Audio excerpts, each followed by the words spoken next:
In this week's episode of One Piece, Rebecca, the Phantom Princess of Kurita Coliseum, finally has her backstory revealed to the viewer, and it also happens to tie into the history of Dressrosa, so that's two birds with one stone. Another reason to tune into this week's episode is that it had some gorgeous art direction. Pretty much every backdrop and locale that we went to this week looked amazing. Not only that, but the story this week might hit you right here. Thanks to the magic of flashbacks, we are able to travel back in time, and we get to see the history between the toy soldier Rebecca and the tragedy of her mother Scarlet. And it all happens to tie into this big civil war that's going on between King Rick's army and Doflamingo's family. And it's pretty devastatingly crazy, but there's a lot of build-up. There's a huge build-up before the fall. In fact, you just know it's coming, because the way it opens up with Rebecca's backstory, it's so bubbly and adorable, and the backdrop looks gorgeous with a field of flowers. Rebecca as a child is just disgustingly cute. Her mother is absolutely beautiful. They have a wonderful relationship with each other, and you just know that any second, shit is about to go completely wrong, and that's exactly what happens when this massive civil war just erupts in the city, and you get to see that some of the soldiers are making their way to Rebecca and Scarlet's house, and they try to chase them down, but then the toy soldier jumps out all Matrix style, and it's actually pretty cool. Probably the coolest thing that he's done in the entire show thus far. But because of all of this, they've basically been stranded, and they can't go near the city at all, and they've been starving for days, and that's when Scarlet decides that she's going to try and go into the city and get some food, and this is where it eventually leads to her death. And you know what? I sort of saw this coming. They made it very clear that her mother was already dead and everything, but you know, it just wouldn't be a shonen action series if the character wasn't an orphan child. All joking aside, Scarlet's death scene is handled really well, especially when the toy soldier arrives and he has her dead in her arms. And Scarlet even asked the toy soldier to give the food to Rebecca.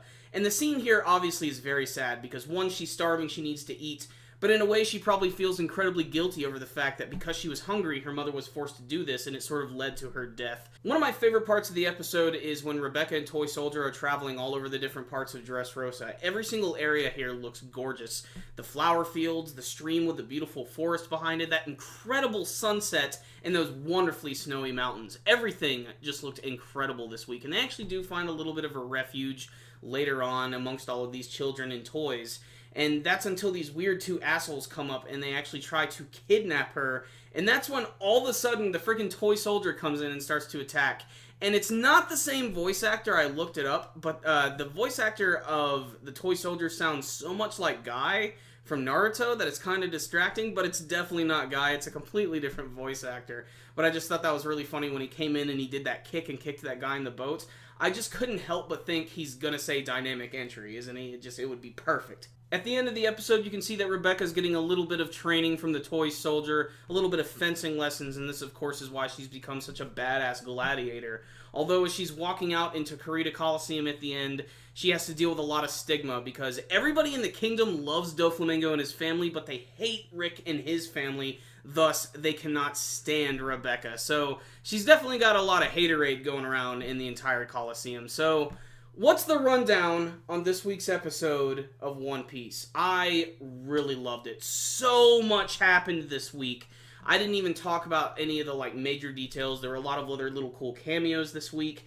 I even liked the scene when the big civil war was going on. You could see that clearly that was Diamante who was in that one group. They definitely focused on his face a little bit.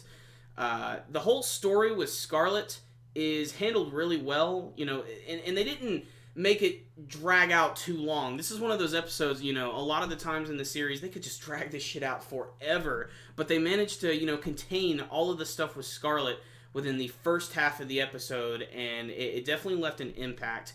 The whole, relationship with the toy soldier and Rebecca is a very interesting dynamic in a sense that the toy soldier is clearly Rebecca's father, and she just doesn't know this or she can't ever realize it.